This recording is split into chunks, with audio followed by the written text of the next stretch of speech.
everyone. My name is Nikolai. I'm a marine biologist, and today I would like to tell you what I think of enrichment. And for me, enrichment is anything that you provide an animal with that is meant to engage them in some kind of activity that is meant to improve their life. You can look at an enrichment and what it is like you would do with your own pet. So it can be toy, it can be food, it can be training, it can be interaction with people, environment, other animals.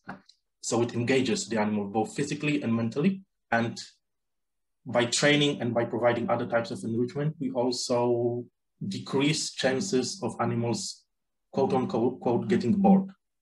So what we want to do is provide them with the life that is as close to what they would do in the wild as possible. So in the wild, they don't get food provided to them. No one is cleaning after them. So if they get dirty, they have to either clean themselves or move away. But most important, they don't get food without any effort. And so that's one of the aspects that we try to do with enrichment. We try to provide them the food in a manner that they have to, quote unquote, work for it. That's why we tend to provide them with all kinds of toys. We tend to provide them with all kinds of training or interactions with the keepers.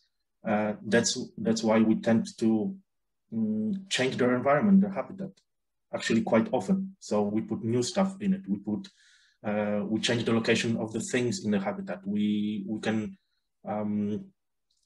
put some kind of a sound nearby or close by. We can put some smells around the environment. So the animal, in a way, it's in their home, in the place that they know very well. But at the same time, you provide them with something new, something interesting to investigate, to interact with.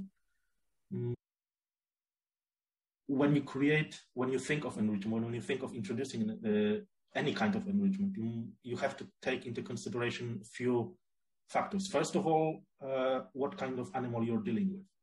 So the simplest thing is whether it's a predator or whether it's a prey animal. Is it a land animal or is it a marine or a flying animal?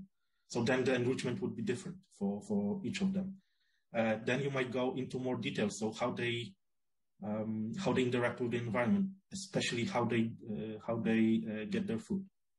So enrichment for a tiger based on the food will be a total different thing from an enrichment for a giraffe. Although they both use their mouth and they both use their tongue, giraffe's tongue is quite flexible, and the giraffes use it to bring down the leaves and eat them like that. And the tiger usually, if it uses the tongue, it uses it, for example, to take the fur out of the carcass of the animal. So you have to consider the biology of the animal, first of all. So when you consider the biology of the animal, the behavior of the animal, you also have to consider that the enrichment itself might cause danger and harm, for example, a physical one. So you have to, so let's say you have an idea for an enrichment device or enrichment activity, and you thought of everything. So you know the animal will like it because of its character, you know it fits their biology, but then you have to sit down and critically think, okay, so what the animal will actually do with it, and what kind of trouble will the animal get into by using the enrichment.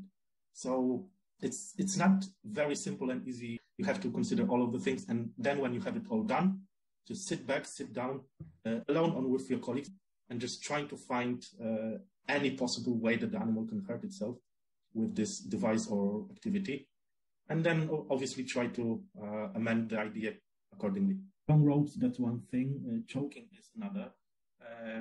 But then you have to be careful of animals actually swallowing stuff. So if you have to make sure that the toy or whatever you're giving the animal is not easily breakable by that animal. In case it actually breaks, so the animal doesn't cut itself with the piece or actually swallows the piece, because usually the enrichment, well, some of the enrichment is done with non-natural materials, so they are not very healthy for the animal to swallow. Enrichment is usually connected to play behaviors, because in enrichment, when we think of enrichment, we usually think of a toy. which is meant for the animal to play with. But what do we think play is? Well, if you look at your pet, you might actually have an idea when the animal wants to play, especially with dogs. With a dog, pretty much everyone in the world can sort of tell that the dog wants to play because it has a specific posture, a specific way of looking at you, wagging the tail, and things like that. But when you think of a play as a behavior, and when you boil it down to a definition, so basically a play doesn't have a purpose. The play behavior doesn't have a purpose of gaining something, as it is. Although when you see animals playing, especially young animals, when they play, you will hear that they learn the necessary skills to survive later on in their life, which is true.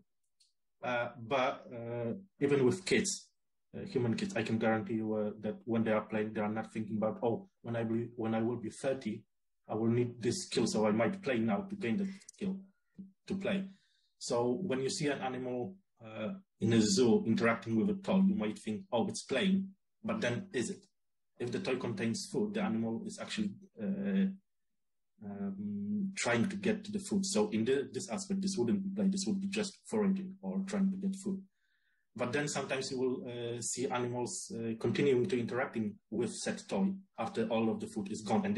And when the animal actually knows that all of the food is gone, and it's still interacting with the toy, then you might think of it as play. And so when an animal is playing, you actually know that it doesn't have any other quote-unquote worries, so it can actually engage in something that does not really have a meaning.